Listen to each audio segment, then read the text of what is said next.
Aitor, muy buenas. Hola, Goretti, buenos días. Bueno, hoy contamos nuevamente con tu presencia para seguir profundizando en estas temáticas que nos abordan en torno a la psicología. Y hoy en concreto tenemos una emoción muy especial que queremos profundizar en ella, que es el enfado y sus funciones. Entonces, bueno, empezamos por indagar un poco en su conceptualización. ¿Qué es el enfado?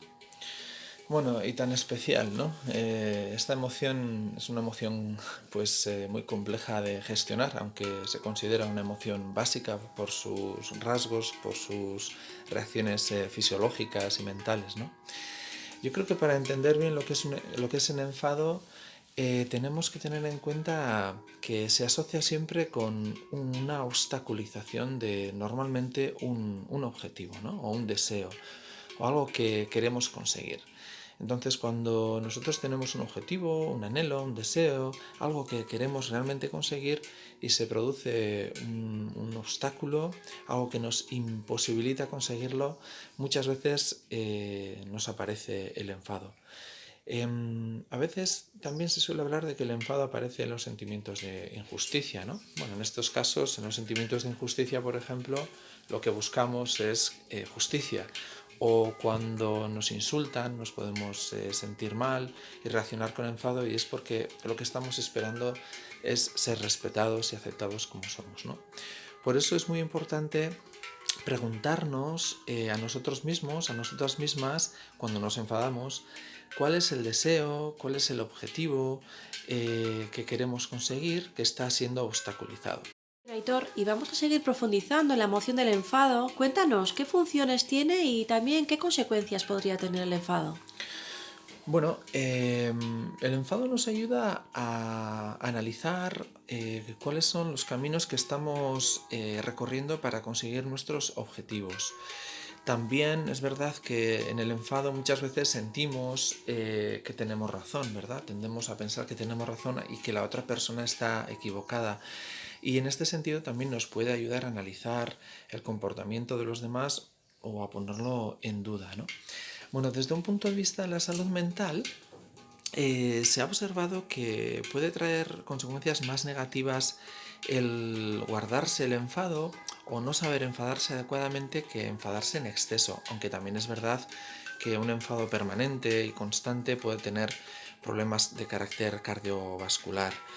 Sin embargo, cuando no muestras el enfado de manera adecuada y te lo vas guardando, la actividad fisiológica de tu cuerpo va aumentando y puede tener consecuencias negativas para conciliar el sueño, o puede deprimirte tu sistema inmunológico, apareciendo diferentes problemas físicos como el dolor de cabeza o los problemas de piel de carácter más psicosomático, ¿no?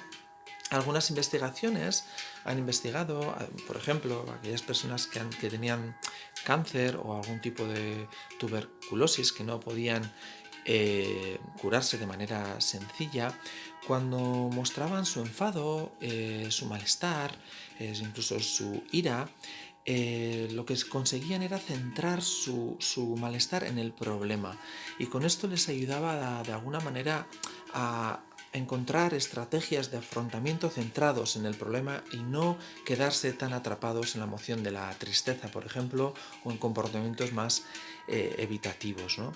Por lo tanto, parece saludable aprender a enfadarse de manera equilibrada, adecuada, y mostrar ese enfado hacia afuera para que no se quede dentro y no nos traiga problemas mayores, ¿no? Y en este sentido es muy importante examinar cuál es el origen del enfado que estamos sintiendo. Esto a nivel individual y desde un punto de vista de salud mental.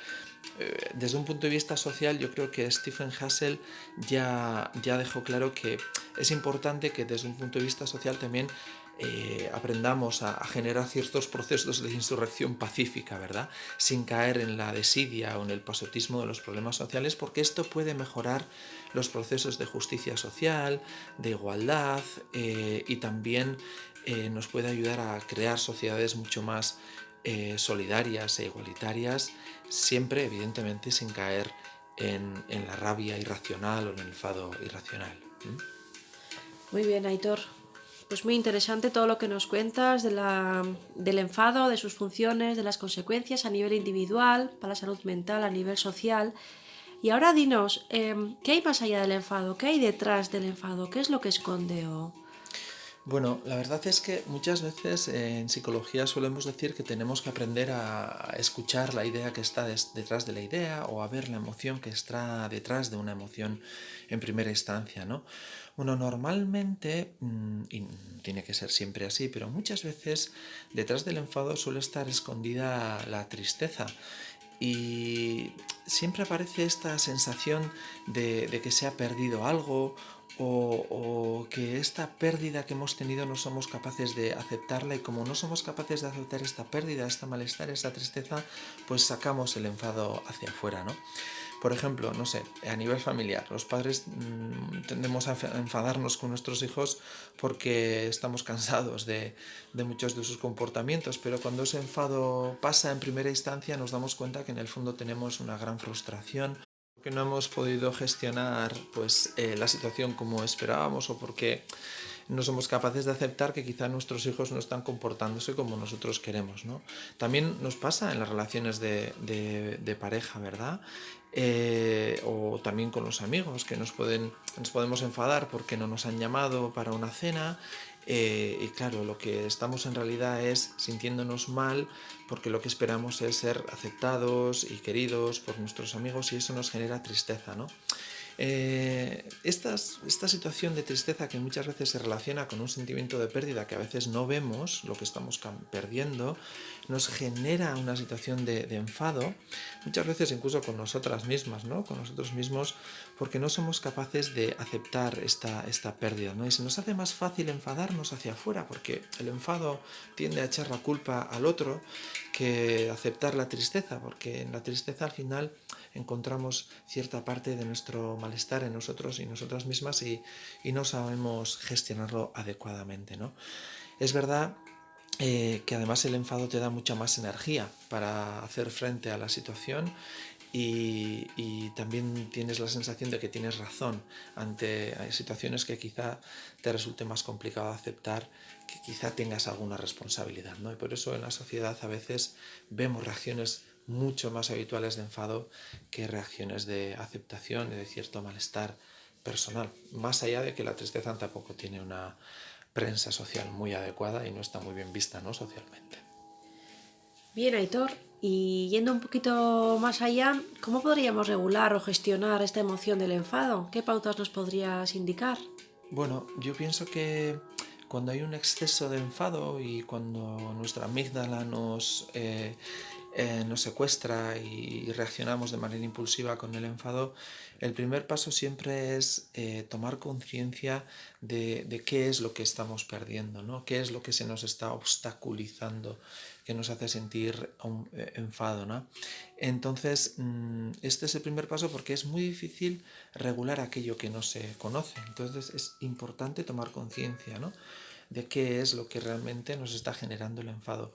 Después, evidentemente, hay muchas técnicas que se pueden utilizar para reducir la intensidad del enfado, desde la respiración cíclica o de prana hasta técnicas de relajación, de mindfulness, de observación que se pueden llevar a cabo y también preguntarnos cuál es el valor del enfado que estamos sintiendo, ¿no? Porque muchas veces nos enfadamos sin darnos cuenta, como una reacción típica, sin darnos cuenta que no nos está aportando ningún valor, sino generarnos malestar y no nos aporta avanzar, ¿no? A ninguna solución. Simplemente profundizar en nuestro propio egocentrismo y en proteger nuestra propia autoimagen, ¿no? Como digo yo, hay que ser muy valiente para poner en cuestión la autoimagen que nosotros tenemos, ¿no? Entonces yo diría, pues estos tres pasos, ¿no? Preguntarnos por el valor, tomar conciencia de qué es lo que realmente se nos está obstaculizando, cuál es nuestro objetivo, qué es lo que estamos perdiendo, y luego utilizar técnicas de carácter fisiológico, como he mencionado, para reducir la intensidad de este enfado. Aitor, y ya que has mencionado algunas técnicas de regulación del enfado, ¿podrías seleccionar alguna e indicarnos en casa como tarea qué es lo que podríamos entrenar?